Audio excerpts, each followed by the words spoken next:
Hello friends, నా solo trip చైనాలో ఇది డే 2. ఈరోజు వచ్చేసి మనము ఢిల్లీ ఎయిర్పోర్ట్ నుంచి హాంకాంగ్ అయితే వెళ్ళడం జరుగుతుంది. అక్కడ హాంకాంగ్ నుంచి డైరెక్ట్ చైనాకి వెళ్తున్నాను. ఈరోజు వచ్చేసి నేను ఢిల్లీలో మార్నింగ్ 5:30కి అయితే ఫ్లైట్ పెట్టుకొని అక్కడ ఇండియన్ టైమింగ్స్లో 1:30, హాంకాంగ్ టైమింగ్స్లో 3:30కి అయితే నేను హాంకాంగ్ అయితే జాయిన్ అయ్యాను. అక్కడ వచ్చేసి మళ్ళీ హాంకాంగ్లో ఇమిగ్రేషన్ చాలా స్ట్రిక్ట్గా ఉంది. And more over Hong Kong is very expensive. ఎంత ఎక్స్పెన్సివ్ అంటే ఒక బ్లాక్ అండ్ వైట్ ప్రింట్ కావాలి నాకు అంటే $190 హాంకాంగ్ డాలర్స్ అడిగారు, అరౌండ్ 4,000 రూపీస్.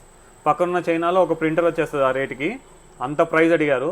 సో నాకు అర్థమైపోయింది, అరే నేను హాంకాంగ్ వెళ్తే మనకు పర్స్ చినిగిపోతుందిరా అనిపించింది. అండ్ మోర్ ఓవర్ అక్కడ మనకు చైనా నుంచి మనకు రిటర్న్ టికెట్స్ లేవు, చైనాలో మనకు హోటల్ బుకింగ్స్ కూడా లేవు. సో ఇమిగ్రేషన్లో మనల్ని డిపార్ట్ చేసే అవకాశం ఉంది అనిపించింది. అందుకని హాంకాంగ్లోకి ఎంటర్ కాకుండా డైరెక్ట్ చైనాలోకే ఎంటర్ అవుదాం అనుకునేసి మనకి రెండు మార్గాలు ఉన్నాయి. ఒకటి వచ్చేసి బై ప్లెయిన్ వెళ్ళొచ్చు, లేదు అంటే బై సీ వెళ్ళొచ్చు. మనము ఫ్లై చేయాలి అంటే మనకు కాస్ట్ ఎక్కువ అవుతుంది. నేను సీ రూట్ని అయితే ఎంచుకున్నాను. సీ రూట్లో నాకు ఫెర్రీ కనిపించింది. ఫెర్రీ అంటే ఏం లేదండి, షిప్ కన్నా చిన్నగా ఉంటుంది, బోట్ కన్నా పెద్దగా ఉంటుంది.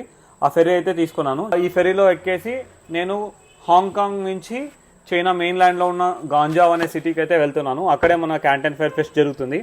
ఆ క్యాంటన్ ఫెయిర్ ఫెస్ట్ గురించి నేను నెక్స్ట్ వీడియోలో చెప్తాను మీకు. నేను ఈ ఫెర్రీలో వెళ్తున్నప్పుడు నాకు సింగ్ అనే అతను పరిచయం అయ్యాడు.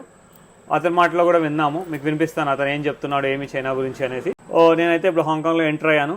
ఎంటర్ అయ్యేసి డైరెక్ట్ చైనాలో ఎంటర్ అయ్యి మనం ఇమిగ్రేషన్ అయితే కంప్లీట్ చేసుకున్నాము. బయటకు వచ్చి అమౌంట్ కోసం ట్రై చేశాను. నేను ఏటీఎంలో అక్కడ పోర్ట్లో ఉన్న ఏటీఎంలో ట్రై చేస్తే నా హెచ్డిఎఫ్సి కార్డు యాక్సెప్ట్ చేయలేదు. అలాగని చెప్పేసి ఒక ట్యాక్సీ డ్రైవర్ని పరిచయం చేసుకున్నాను, మీరు వీడియోలో చూస్తున్నట్టు. ఇతనితో పాటు నేను దగ్గర 8 to 9 ఏటీఎంస్ తిరిగాను. ఎక్కడెక్కడ మనకు దొరకలేదు. లాస్ట్ నేను ఉన్న ప్లేస్ నుంచి దగ్గర 15 కిలోమీటర్స్ నేను ట్రావెల్ చేశాక బ్యాంక్ ఆఫ్ చైనాలో నాకైతే అమౌంట్ విత్డ్రా అయింది. సో విత్డ్రా చేసుకుని రూమ్ కోసం వెళ్ళాను. ఇంకా ఆ ట్యాక్సీ డ్రైవర్ని అడిగాను ఎక్కడ రూమ్ ఉంటే సజెస్ట్ చేయాలంటే చికెన్ మార్కెట్లో ఒక ప్లేస్ అనమాట. ఫారినర్స్ ఎవరు వెళ్ళరు. ఎంత కామెడీ అంటే వాళ్ళు మా పాస్పోర్ట్ కూడా తీసుకోలేదు, వాళ్ళకు ఇంగ్లీష్ చదవడం రాదనమాట మన పాస్పోర్ట్ తీసుకుంటే.